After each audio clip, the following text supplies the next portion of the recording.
ہیں کہ لوگوں نے علم کو عمل سے بہت دور کر دیا ہے. اگر علم ہے تو عمل نہیں ہے، عمل ہے تو علم نہیں ہے. اگر ایک شخص یہ کہتا ہے کہ میرے پاس علم ہے تو اس کے عمل میں وہ علم مفقود ہے، اس کا رنگ نہیں ہے. اور اگر عمل ہے تو پھر ہم اسے علم کی کس کسوٹی پر پرکھیں گے؟ الحمدللہ رب العالمین والصلاة والسلام علی رسول الکریم وعلی آلہ واصحابہ اجمعین اما بعد. اعوذ باللہ من الشیطان الرجیم، بسم اللہ الرحمن الرحیم. رب اشرح لي صدری ویسر لی امری واحلل عقدۃ من لسانی یفقہوا قولی.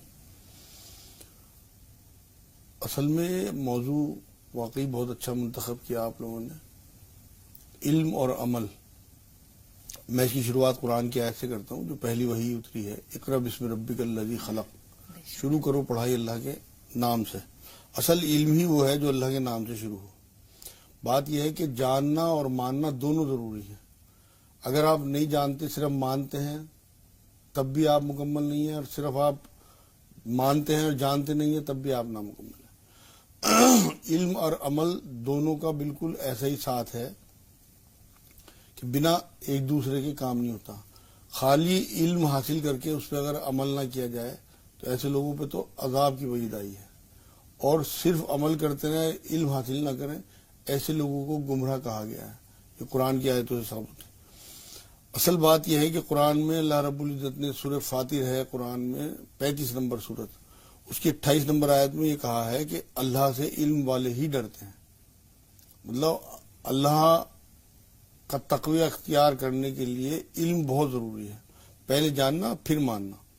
اصل علم ہی وہ ہے جو خشیت الہی پیدا کرے، ورنہ معلومات ہے. اگر بنیادی طور پہ ایمان ہے تو ہر چیز سے ایمان میں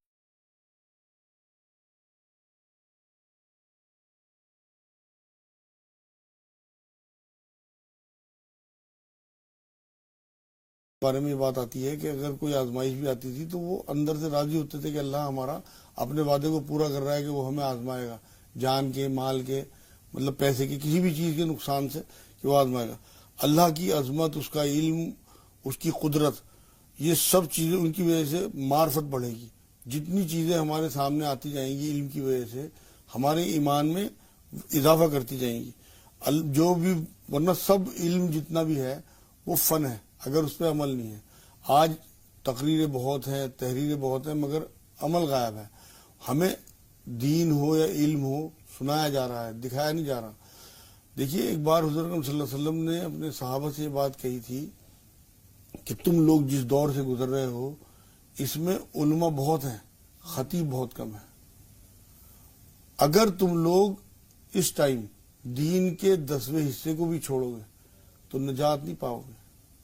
ایک زمانہ ایسا آنے والا ہے کہ اس میں خطیب بہت ہوں گے، علماء نہیں ہوں گے. بالکل. لیکن اس ٹائم کے لوگ اگر دین کے 10ویں حصے پہ بھی عمل کر لیں گے تو نجات پا جائیں گے.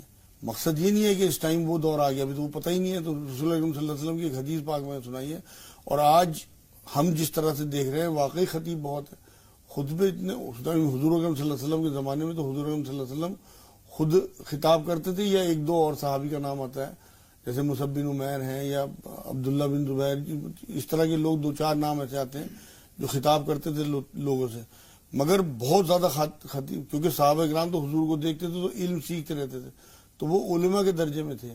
لیکن آج تو ہر آدمی مدرسوں سے نکلے یا علم سیکھ کے جو بھی بات کرتا ہے اس کے عمل نظر نہیں آتا اس کی زندگی میں.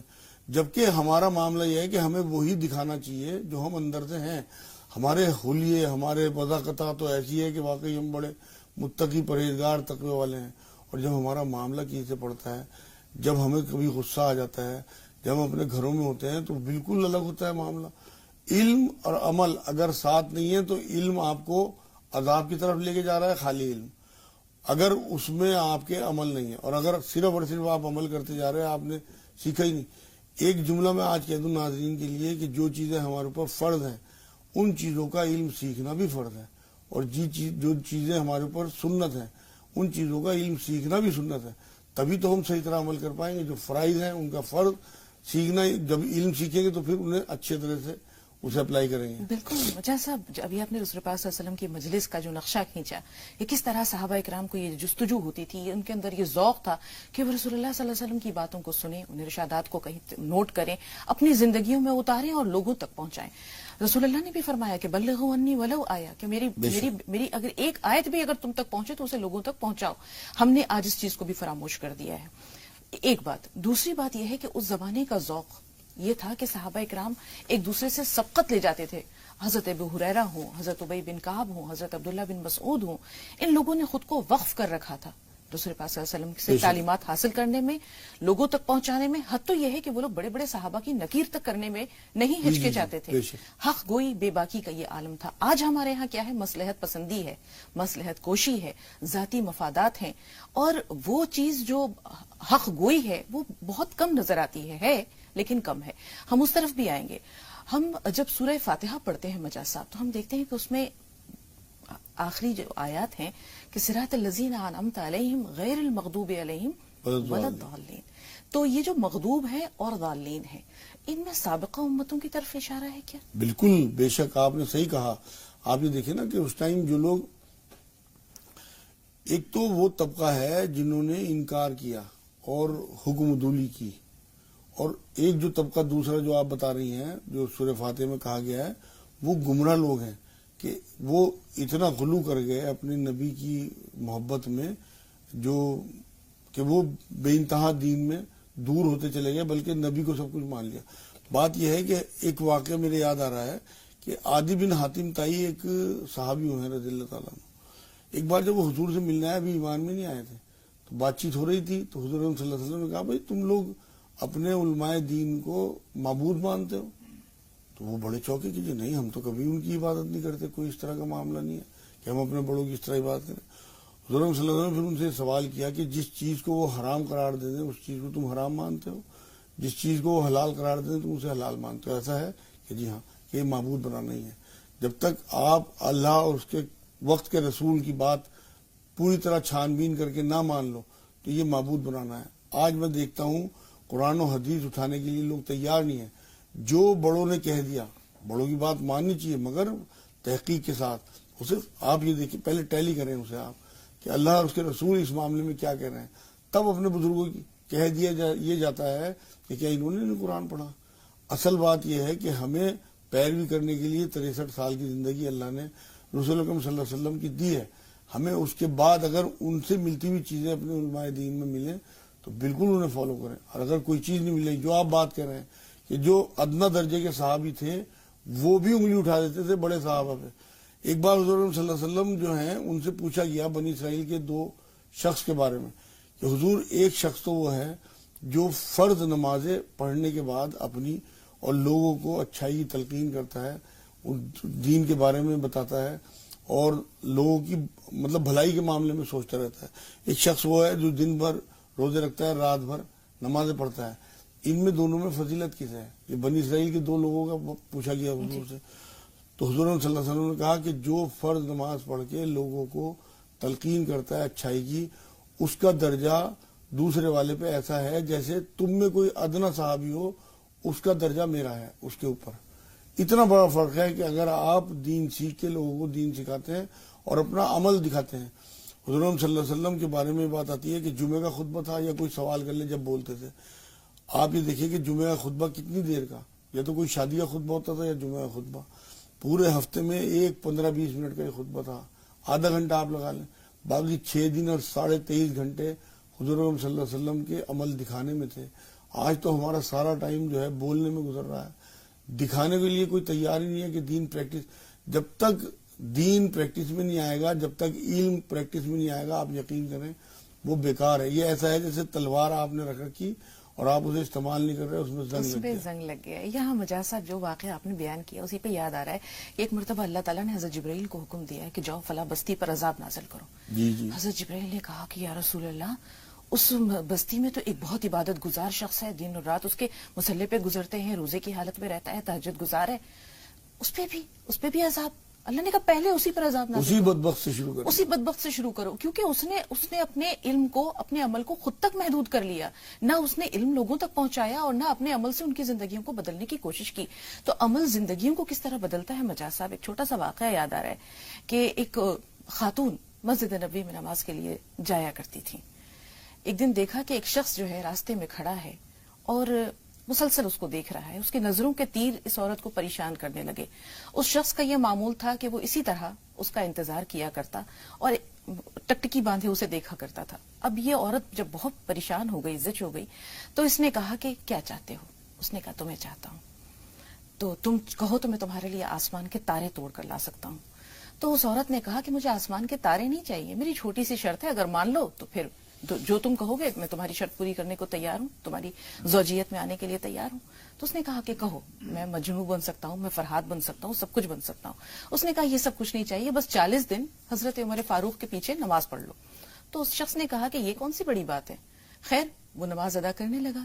40ویں دن کی جو آخری نماز وہ ادا کر کے نکلا تو اس عورت نے کہا تھا کہ تم جب آخری دن نماز ادا کر کے نکلو گے تو حسب معمول میں تمہیں اسی جگہ پر ملوں گی تمہارا انتظار کرتی ہوئی.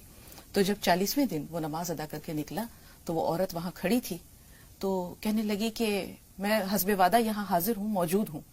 تو وہ شخص کہنے لگا کہ خیر ہے، ٹھہر اپنی جگہ پر ہی رہ. عمر نے میرے دل کی دنیا بدل دی. عمر کی تلاوت نے، عمر کی قرأت نے میرے دل کا زنگ دور کر دیا. تو عمل یہ چیز ہے جو کہ نہ صرف انسان کے اپنے باطن کو سنوارتا ہے بلکہ اس کی جو کرنیں ہیں وہ دوسروں کی زندگیوں کو بھی منور کرتی ہیں. دلوں کا زنگ دور ہو جاتا ہے، طبیعتوں پہ جو میل جم جاتا ہے وہ ختم ہو جاتا ہے. ہم یہ دیکھتے ہیں کہ صحابہ کرام، دشت تو دشت ہیں دریا بھی نہ چھوڑے ہم نے، بحر ظلمات میں دوڑا دیے گھوڑے ہم نے. تو وہ جو بحر ظلمات میں بپرا ہوا دریا ہے، موجیں ٹھاٹھے مار رہی ہیں اور اس میں وہ گھڑ سوار گھوڑے لے کر کے پورا انہوں نے دریا پار کر لیا. وجہ کیا تھی؟